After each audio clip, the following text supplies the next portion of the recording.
So, I come back from holidays, and the first thing I see trending in the anime community is a bunch of idiots calling Demon Slayer completely different than any other shonen because of one episode. Unlike anything the world has ever seen. Sound familiar? Holy shit, one pretty looking episode with completely subpar plot and characters, and people are unironically considering this to be the best show ever. Wasn't it only 2 weeks ago when they were saying the exact same thing for Black Clover because of one episode? Go watch Demon Slayer Kimetsu no Yaiba. Do yourself a favor. It is like Hunter x Hunter. It has the quality of it. It has amazing cast of characters. It has incredible art and animation. The music is great too. Really cool moves. What the hell is wrong with these people? How miserable are they to the point they need to be constantly hyping something as the best shit ever so they will think they are part of something important? I want to talk about this series some more, so drop me a like if you want me to review more of this. Please like and subscribe. Demon Slayer Kimetsu no Yaiba, absolute greatness. Probably He puts his hand on his chin, which means he's lying. might go down as one of my favorites. I need YouTube to validate my existence. It's definitely heading toward being a top shonen anime of all time. Not just of this year, of all time. What's it gonna take to get you to like and subscribe? Once again it is proven, the anime community is a bunch of clowns and I'm the only normal person amongst them. And instead of listening to me, they want to ban me. What a clown world.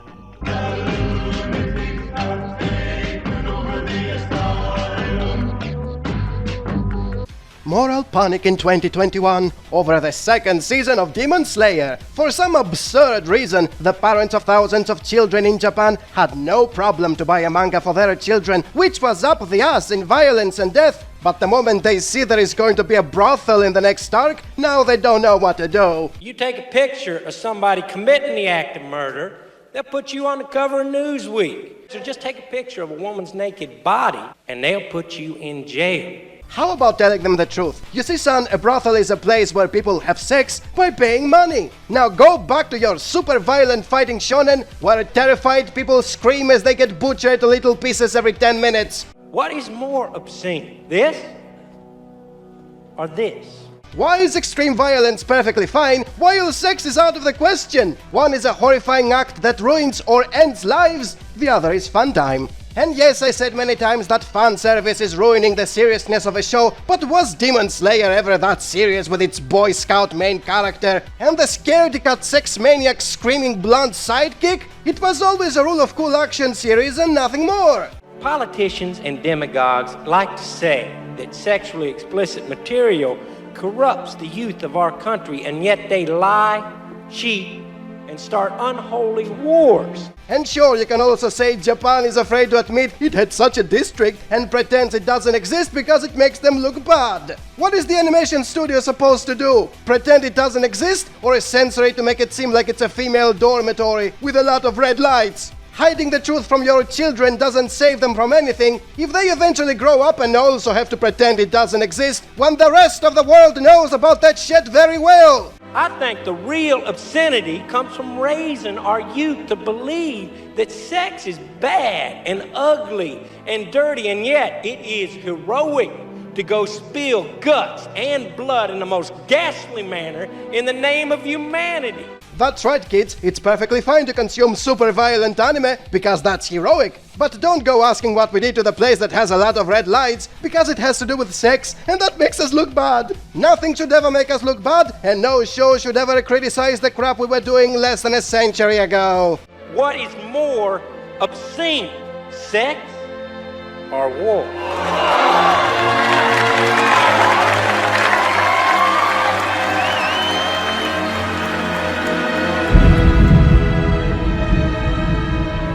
I bumped onto another video that was over-selling Demon Slayer as some profound masterpiece, and I left the usual truth in the comments. It's just an average shonen that is carried by its animation. As a reply, I got one of the most common mental gymnastics you can expect out of the fans of the show. They will call you names, and then they will insist the manga was a smash hit even without the anime. And then you check the sales chart and you see the truth. That part I circle at the bottom shows the total sales of the manga while the anime was airing. It was about 10 million, which is nothing much for a supposed smash hit. As soon as the anime ended, the sales skyrocketed because everyone liked the animation and rushed to buy the manga. So much for thinking the manga was selling well without the anime. It was pretty much ignored by everyone. A second thing to point out is the other two manga that were popular at the time. They too had spikes in the sales when their anime came out, proving once again how they weren't that great without one, but their spike began while the anime was airing.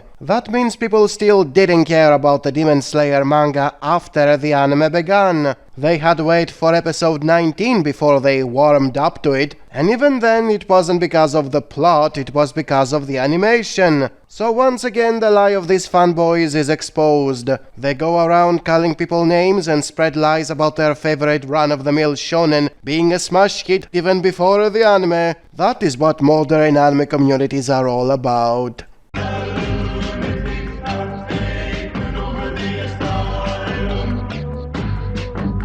I had a chat with someone who insisted Demon Slayer did not become such a success just because of the animation. Up to a point he was right, since if animation alone was enough, then every well-animated anime would be a success, something which is not true. So I compiled a list of 10 things that made Demon Slayer the success it is, with the first one still being the animation. Don't fool yourselves to think it would be the success it is if the pretty colors weren't so pretty. Modern audiences became addicted to it so much, it eclipsed any other reason for watching something. Even if you put together the other 9 reasons that follow, they are still not gonna be as important as the pretty colors. With that said, here they are, despite not being that important, yet helping out in making Demon Slayer to stand out amongst other well-animated series. Number 2. It's a fighting shonen. Holy crap, who could have predicted that most people who watch anime don't like comedy or a drama or a romance as much as they like action? It's not just the animation, it's the well-animated and rather brutal action scenes, a prime attraction of anime in general. Number 3. Death is permanent. This shouldn't be a reason, and yet it has become a reason because most action anime chicken out when it comes to killing characters and leaving them dead. Magic resurrections and time resets and alternative timelines became so commonplace, it actually became rare to find an anime where people stay dead. Demon Slayer is one of those rare cases. Number 4. The pacing is great. Although most people watch anime for the action, one of the huge detractors fighting shonen have is the stretched out duration with slow pacing and a ton of filler episodes. Demon Slayer doesn't do that. There is clear plot progression even in the action-free build-up episodes. Number 5. The plot is easy to follow. Believe it or not, most people do not expect an action show to be super complex, with constant plot twists, multi-layered mysteries, and a whole bunch of other convoluted bullshit that demand from them to think for hours what the shit is going on, only to get a complete train wreck that doesn't make any sense, contradicts its earlier messages, and in general confuses him more than it entertains him. Your average fan wants things to be simple. Guy swing sword, stuff explode. It doesn't have to be more complex than that. Demon Slayer, with its generic and simple to follow story, gives you exactly that. Number 6. Ideal setting. Escapism can have mass appeal when it keeps the best aspects and disregards everything that makes it look bad. The setting of Demon Slayer is Japan in its coolest form. Nothing but stuff people want to see in order to be impressed. Swords and ninjas and kimonos and all those stereotypes we expect to see in Japan. At the same time, it completely disregards everything that would not make it cool, such as showing us what a bunch of xenophobic fascist chauvinists the Japanese used to be at the time period the story is supposed to be taking place in. If any of those nasty bits were showing, there would be many who would be bothered and they wouldn't like the show. Number 7. Everyone has a backdrop. Any show with a large cast has a harder time to show everybody's backdrop story. There is simply not enough time to do that, resulting to most secondary characters being left without one and feeling flat as a result. In Demon Slayer, everyone has a tragic past that makes him more than a generic swordsman or a generic monster. Obviously, this is achieved through the cheap method of showing someone's life story as he's dying, but then again your average anime fan doesn't know shit about good writing and is pleased with a sad flashback, regardless of how cheaply written it is.